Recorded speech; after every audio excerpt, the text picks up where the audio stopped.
සුබ දවසක් ඔයාලා හැමෝටම. අද මම 6 ශ්‍රේණියේ මගේ පැටවුන්ට නර්තන විෂයේදී ඉගෙන ගැනීමට තිබෙන හිරුට කළගුණ දක්වන තයි පොංගල් යන පාඩම යටතේ කරුණු කීපයක් ඔයාලගේ මතකයට එක් කිරීමට හිතුවා. දුවේ පුතේ, තයි කියන්නේ ද්‍රවිඩ ජනයාගේ මාස ක්‍රමය අනුව ජනවාරි මාසයට. පොංගල් යන්නේ අදහස් කරන්නේ පිරි ඉතිරි වීම යන අර්ථය. ඉතින් මෝන් ස්වභාව ධර්මයේ අපූර්ව මැවීමක් වූ සූර්ය දෙවියන් හා සස්ත්‍රීකත්වයේ ප්‍රධාන සාධකයක් වූ ගවයා මුල් කරගෙන තමයි තයි පොංගල් උත්සවය පවත්වන්නේ. ජනවාරි මාසයේ 14 වන දිනය දින දර්ශනයට අනුව වෙන් කරගෙන තිබුණත් මෝන් උත්සවය දින 4ක් පුරාවටම පවත්වනු ලබනවා.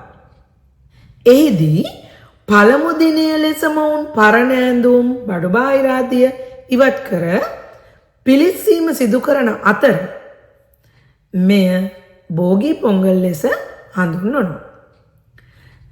දෙවන දිනය තමන්ට ගොවිතැන් කටයුතු කිරීමට උපකාරී වෙමින් ඵලදායී අස්වැන්නක් ලබා ගැනීමට මහෝපකාරී වූ සූර්ය දෙවියන්ට තම අස්වැන්නේ අග්‍රභාගය පූජා කිරීම සිදු කරනවා.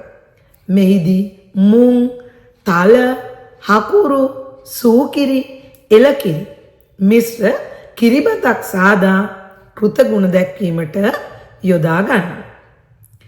මෙන්න මේක හඳුන්වනවා සූර්ය පොංගල් කියලා. තුන්වන දිනේ මාටු පොංගල්. මෙහිදී තමන්ගේ කෘෂිකාර්මික කටයුතු සඳහා උපකාරී වූ ගවයා ප්‍රදාන කරගෙන මෙම උත්සවය පවත්වනවා. අසල්වාසීන් එක්ව ගවහල් පිරිසුදු කර ගවයින් නහවා ඔවුන් සරසවා එම ස්ථානයේ කිරිබත පිළියෙල කර කිරිබත් කෙසෙල් ගවයින්ට කවාපොවා ගවයින් සතුටු කිරීම සිද්ධ කරනවා. 4 වෙනි දිනයේදී උස්පත් භේදයකින් තොරව නෑහිත මිතුරන් එක්ව කෑම බීම අනුභව කරමින් දමිළ සංස්කෘතිය ආරක්ෂා කර ගැනීමේ මහමු කාර්යයේ යෙදෙන අතර ඔවුන් එය කානුම් පොංගල් එහෙමත් නැත්නම් තන්නි පොංගල් යනුවෙන් හඳුන්වනවා. සෑම නිවෙසකටම කිරීතිරේවා කියා ප්‍රාර්ථනා කරනවා. මේ ආකාරයෙන් තමයි මෙම තයි පොංගල් දින 4 මොවුන් ගත කරන්නේ. මේදී විශේෂයෙන්ම අපි දැනගන්න ඕනේ මෙයාලගේ සැරසිලි මොනවද කියලා. උදෑසනම අවදි වී ස්නානය කොට අලුත් ඇඳුම් ඇඳ පැළඳ තෝරා ගන්නා ස්ථානයක පොළව මත කොළම් රට ඇඳීම සිදු කරනවා.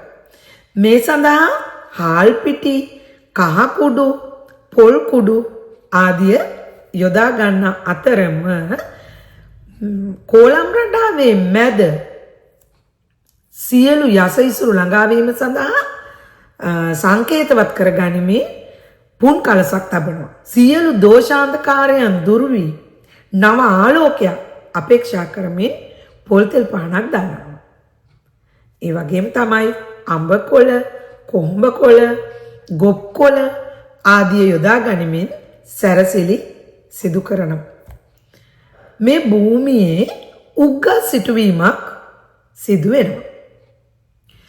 ඒ වගේම තමයි තේ පුතේ තයි පොංගල් උත්සවයේ පවත්වනු ලබන රටවල් ශ්‍රී ලංකාව, ඉන්දියාව, ඕමානය, බහරේන්, ඉන්දුනීසියාව, ඕස්ට්‍රේලියාව වගේ රටවල් වල මේක අති උත්කර්ෂවත් අයුරින් සමරනු ලබනවා.